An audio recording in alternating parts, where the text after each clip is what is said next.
Olá pessoal, bem-vindos de novo ao meu canal, o HMV. Meu nome é Jéssica Zanetti, eu sou formada em licenciatura em História pela Faculdade Brigham Young, em Utah, nos Estados Unidos.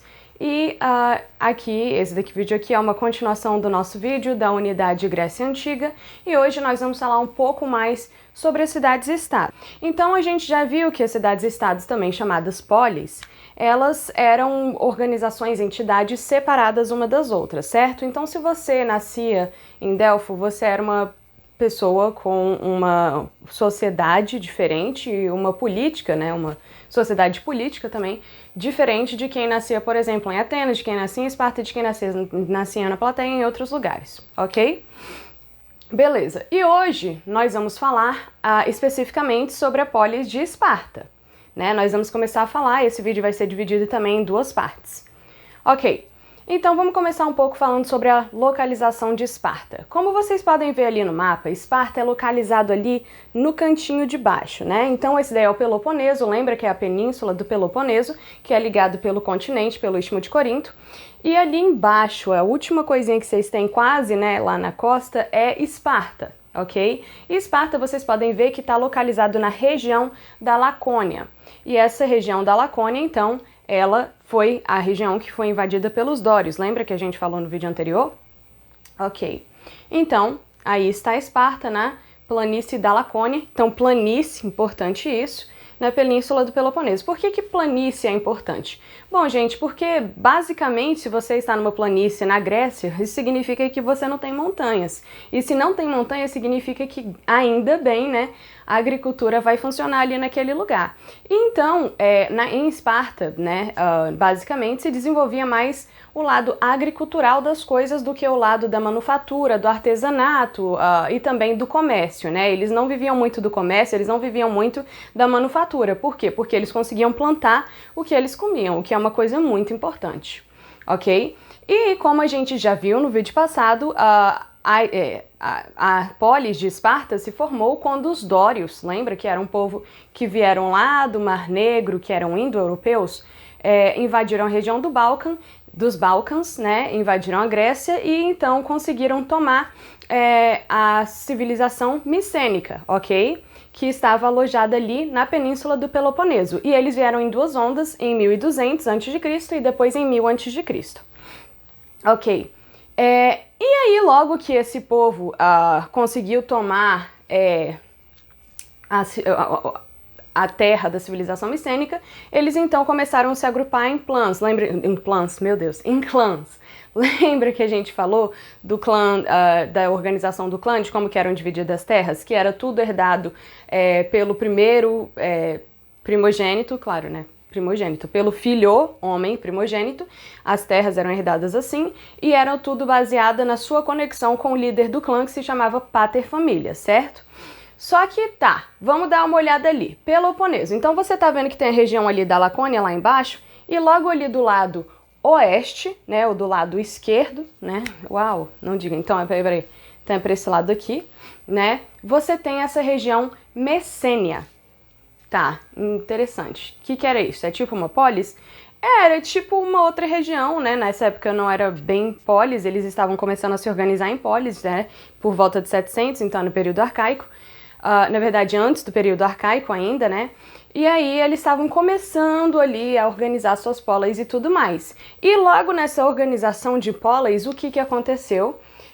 Esses messênicos aí, eles viraram e falaram assim para os espartanos: olha, nós não queremos ficar sob seu domínio, então sai daqui, eu não quero mais ficar pagando imposto para você, você não é da minha família, você é um dório, tá? Eu não quero ficar aí com você.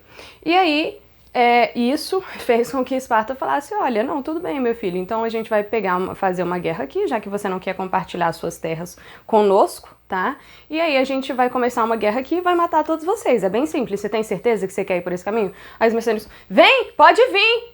E aí eles foram e começaram uma guerra, tá? E aí, na verdade, foram várias guerras. Foi uma série de guerras que começou por volta de 1740, ok? E durou até 1720, a Primeira Guerra Messênica. Ou então Messênia também pode ser assim dito, ok?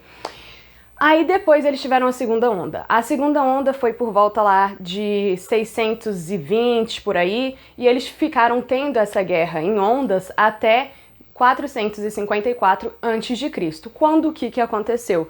Claro, adivinha quem ganhou a guerra? Os espartanos ou os messênicos? Claro que os espartanos, né, gente? Eles sempre foram uma potência muito militar, eles já chegaram invadindo a península e tomando tudo para eles. É claro que eles que ganharam a guerra. Então, o que acontece? Tá vendo esses messênicos aí? O que será que aconteceu com eles? Lembra que eu falei que existia escravidão na época da Grécia e tudo mais, e que eles trocavam escravos com os fenícios e com outros povos? Então, geralmente nessa época, tá, quando você perdia uma guerra e você era capturado, que você virava um prisioneiro de guerra, isso significa que você virava um escravo. E basicamente foi isso que aconteceu. Só que adivinha, os espartanos não fizeram só isso com as pessoas que perderam a guerra lá dentro de da Messênia. Eles também fizeram isso com os dórios que não quiseram, com os lacedemônios. Meu Deus, o que é isso? Sobrenatural? Não, gente, não é sobrenatural. Lacedemônio é a pessoa que nascia na região da Lacônia, mas que não era espartano, tá? Então eles não eram dórios, não eram descendentes de dórios, por isso que eu corrigi o meu erro aqui, tá? E eles pegavam esses... E eles não eram dórios, então eles não estavam, tipo, conectados por clãs com os espartanos, mas eles, por estarem na região da Lacônia, eles eram, tipo, obrigatoriamente, eles tinham que ser aliados dos espartanos em qualquer empreitada que eles quisessem. E por isso, os espartanos pegaram e falaram, bora pra guerra com a Messênia? Eles falaram, não, vou ficar aqui neutro e tudo mais. Alguns foram, tá? Mas os que permaneceram neutros falaram, não, guerra não é comigo, tá? Eu sou um amante, não um lutador. Aí adivinha o que os espartanos fizeram? Eles também pegaram essa população que falou neutro para sempre e transformaram também em escravos. E os escravos, tá? Em Esparta eram chamados de ilotas, ok? E, bom, a gente vai falar mais pra frente especificamente o que acontece se você é um escravo em Esparta, mas basicamente, spoiler alert, não é uma coisa muito bonita, tá? Beleza, então peculiaridades de Esparta. Justamente por essas guerras messênicas, tá?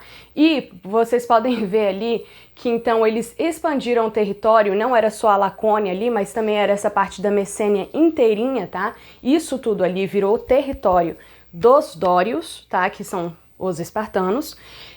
Então, a polis de Esparta era só naquela parte ali, só que o território todo é dos espartanos. Então, se alguém vier invadir, eles estão buscando briga com quem? Com Diceu? Não, com os espartanos, tá? Então, o que acontece?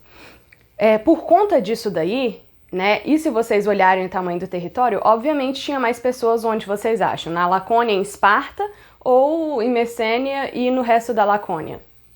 Em Messênia e no resto da Lacônia, né, gente? E adivinha, por conta disso e deles terem transformado todo mundo em ilotas, que eram escravos, a proporção de escravos em Esparta era muito gigantesca, ou seja, para cada cidadão espartano, tá, você tinha 10 escravos. Já pensou? É tipo assim, eu tenho 10 escravos, minha mãe tem 10 escravos, meu irmão tem 10 escravos, meu pai tem 10 escravos, meu primo em terceiro grau na lua nascente, por parte de pai, avô, tem 10 escravos, tá? É tipo isso.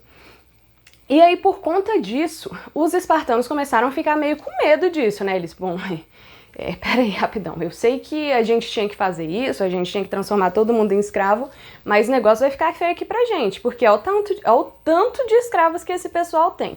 Se esse pessoal tem esse tanto de escravos assim, e se esses escravos decidirem se voltar contra a gente, rapidamente eles conseguem tomar a população toda, né? Então o que isso fez? Esse povo que eram os dórios, que são os espartanos, que já eram militarizados por natureza, eles já eram muito bons de guerra, tá?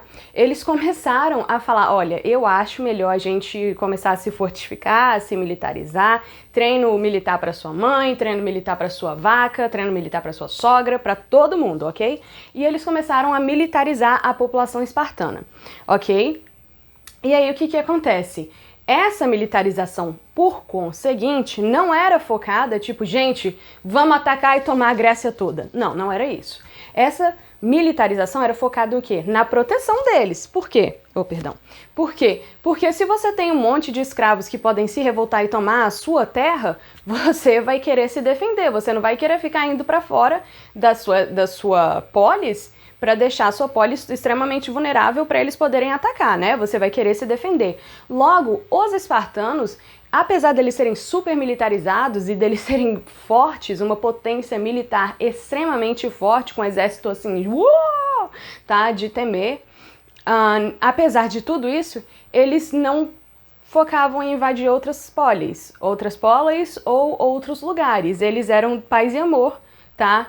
No âmbito estrangeiro, tá? No âmbito internacional, eles eram paz e amor. E internacional, né? Porque a Grécia, como a gente falou, apesar de serem cidades-estados, eles se viam etnicamente como um povo só. Então, o que acontece? Isso sendo dito, em Esparta também, a entrada de estrangeiros e a saída dos cidadãos de Esparta, tá? E da Lacônia, tá? Que a gente vai falar logo a seguir, como que é essa organização, era extremamente, e também da Messênia, tá? Era extremamente proibida. Por quê? Porque você quer controlar a sua população, né? Se tá entrando gente, se tá saindo gente, se sai um escravo, ele pode se amutinar com outra pessoa, eles vão querer tomar tudo, né?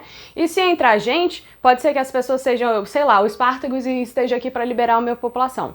Claro que não, tá, gente? Porque Espartacus só foi em 70 a.C. Mas, enfim, é uma piadinha, mas enfim. Então, o que acontece? Meu Deus, piadas históricas. Enfim, mas o que acontece? Então, por conta disso, eles tinham que controlar a população acirradamente, tá bom? Bom, beleza. Próximo detalhe sobre Esparta é que eles eram bastante religiosos, tá? Então, tipo assim, assim, né, geralmente a gente sabe que quando as pessoas não estudam muito o intelecto, eles tendem a ficar fanáticos mais rapidamente, tá? E não que eu queira dizer que os espartanos eram fanáticos religiosos, não. Mas, porém, todavia, entretanto, era quase uma teocracia que eles viviam. Claro que eles não viam que o rei era um descendente dos deuses e tudo mais, não. Mas eles achavam que o fundador de Esparta era um descendente dos deuses e tinha essas lendas aí, tá? Então, o que acontece? Simplesmente, eles eram religiosos no sentido de que, dentro da polis de Esparta, as decisões políticas também eram baseadas em rituais, tá? Então eles tinham que consultar o oráculo, tipo, olha, o rei quer ir pro norte para pescar, ele pode ir pro norte para pescar? Aí ele tinha que ir lá em Delfo consultar o oráculo, você pode sim, você pode, tá? Então o que acontece? Tudo que acontecia no âmbito político, que era uma decisão tipo grandiosa assim, tá? E importante para a polis, eles tinham que decidir consultando o oráculo, tá? Então, então eles tinham que ir lá no Matrix com Morfeu? Não, não era assim, gente. Era o oráculo do caso religioso deles, do templo. Ok? E por conta disso também, Esparta, lembra que eu falei que eles viviam da agricultura, então não precisavam muito ter o comércio e tudo mais? Por conta disso, a mobilidade social era super restrita em Esparta. Então, o que acontece? Eles não tinham uma mobilidade social. Então, eu não posso ficar rico se eu nasci pobre. Por quê? Como que eu vou ficar rico? Vendendo balas de coco natalina? Não, porque são balas de menta natalina, né? Então, claro que não. Beleza, e a sociedade espartana, então, era dividida em 3 camadas, tá bom? Ela era dividida, então, pelos nossos amiguinhos espartanos, também chamados esparciatas, tá bom? E esses eram basicamente os espartanos, eles eram os descendentes dos dórios, as pessoas, militarizadas, uau! Tá, eram esses são os espartanos. E por conta disso, eles compunham então sempre a camada militar e administrativa da polis. Então se você não era militar, você tinha que administrar. Não, era o seguinte, todo mundo era militar. E além de ser militar, alguns administravam. É isso que significa, tá bom? Tá, beleza. Em segundo lugar, a segunda camada da população, então primeiro os espartanos, a segunda são os periecos. Quem eram os periecos? Periecos, perdão. Basicamente esse pessoal aí eram não cidadãos livres, ou seja, lembra que eu falei então que tem o pessoal da Lacônia e que essas pessoas da Lacônia foram e prestaram ajuda na guerra contra a Messênia? Então eles eram livres, mas eles não eram espartanos, ou seja, dentro da polis de Esparta, se eles viessem morar ali, eles não são cidadãos, eles não têm direitos, nem direitos políticos, então eles não podem votar, eles não podem ser ouvidos. Se, eu acho que esse imposto aqui tá muito caro, vamos reclamar? Eles não podem reclamar, entendeu? É tipo, Esparta, ame ou deixa, tá? Era assim. Então, eles eram não cidadãos livres, ou seja, eles não são escravos, tá? Mas eles têm que pagar impostos para estar ali em Esparta, tá? Lembrando que isso daqui era no início, os periecos vieram, então, no início, porque lembra que eu falei que a entrada de estrangeiros era proibida em Esparta? Interessante, né? Então, a terceira camada eram os ilotas. Os ilotas, lembra que a gente falou, são os escravos. Então, os escravos são os vencidos, eles são os prisioneiros de guerra de Mecenas, e também da Lacônia, que não quiseram ir para a guerra, tá? E eles, eles também não eram cidadãos, obviamente eles não tinham direito político nenhum, e não apenas eles não tinham direito político nenhum, adivinha só, eles legalmente, pela lei, a lei permitia isso, eles estavam... como que era? Eles eram passíveis, pela lei, de humilhações diárias constantes, e não apenas de humilhação diária e constante, mas também adivinha de quê? Eles eram passíveis de chegar um espartano aí e falar, eu vou matar esse cara, e matar ele, e ninguém pode fazer nada, tá? E por que eles faziam isso? Lembra que a gente falou que a população de escravos era de 10 para 1 espartano? Então isso era uma forma do que os espartanos viam de controlar a população de escravos, tá? Então o que acontece? Eu não gosto dessa escrava, ela é feia, matei. Você pode matar, se você for um espartano. Eu vi esse escravo traindo a esposa do vizinho dela com um gambá. Eu matei ela, pronto, entendeu? Então era bem assim, era tipo assim, eles podiam chegar e matar um escravo só porque eles querem matar aquele escravo e eles têm direito político, eles têm o direito jurídico, né? O direito constitucional de matar aquele escravo. Ok? Beleza. Agora a gente vai falar um pouco das instituições políticas de Esparta. Isso daqui são o quê? Os poderes, tá? Os 3 poderes, só que não são os 3 poderes, porque não são só 3, são vários.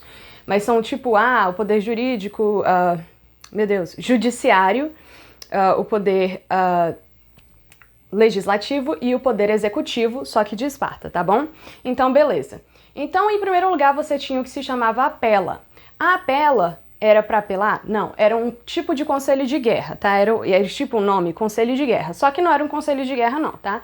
Era basicamente uma assembleia. Era uma assembleia pública onde as pessoas podiam ir e as pessoas podiam ali votar e eleger representantes, as pessoas podiam falar, os impostos são muito caros, eu acho melhor a gente diminuir os impostos. As pessoas podiam falar, olha, tem um buraco ali na rua, o meu filho estava nadando lá outro dia e encontrou a pequena sereia, vamos tampar aquilo, tá? Você podia fazer o que você quisesse na assembleia, você trazia problemas para serem resolvidos.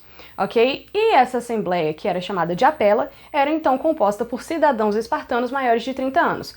Apesar da gente saber que a política é voltada para quem? Para os homens, nessa assembleia aí, as mulheres podiam falar, elas podiam participar, tipo, estar ali presentes, em Esparta apenas, óbvio, né? Que a gente tá falando de Esparta, olha ali, instituições políticas de Esparta, tá? E elas podiam falar, tipo, o meu filho que caiu no buraco encontrou a pequena sereia. Essa pessoa podia ser uma mulher falando, tá? A segunda instituição era a gerúsia. E a gerúsia era um conselho de anciãos. Anciãos, tá? Então como que é isso daí? Basicamente, tá vendo a apela? A apela ia eleger certas pessoas com certas características que a gente vai ver a seguir, tá? Para comporem esse conselho de anciãos. E esse conselho de ancião é que tinha o poder político e o poder jurídico de Esparta, ou seja, era o poder legislativo, eles criavam leis, tá? E as leis tinham que ser aprovadas, é claro, pelas outras coisas que a gente vai falar a seguir, e também pela Apela, tá? A Apela podia vetar uma lei, mas, na verdade, é só isso, eles podiam vetar a lei, tá? Então é tipo como se fosse poder executivo a Apela. E também a Jerúsia tinha o poder jurídico em Esparta, ok? E era basicamente composta por 28 homens com mais de 60 anos. Então, o que acontece? Se você fosse um homem que em 700, ou sei lá, antes de Cristo, naqueles anos antes de Cristo, conseguisse chegar aos 60 anos, é extremamente impossível isso daí, tá, gente? É muito difícil. Então é uma quantidade super pequena da população que, na verdade, consegue chegar aos 60 anos. Adivinha, você poderia se aposentar do exército de Esparta, que bom, né?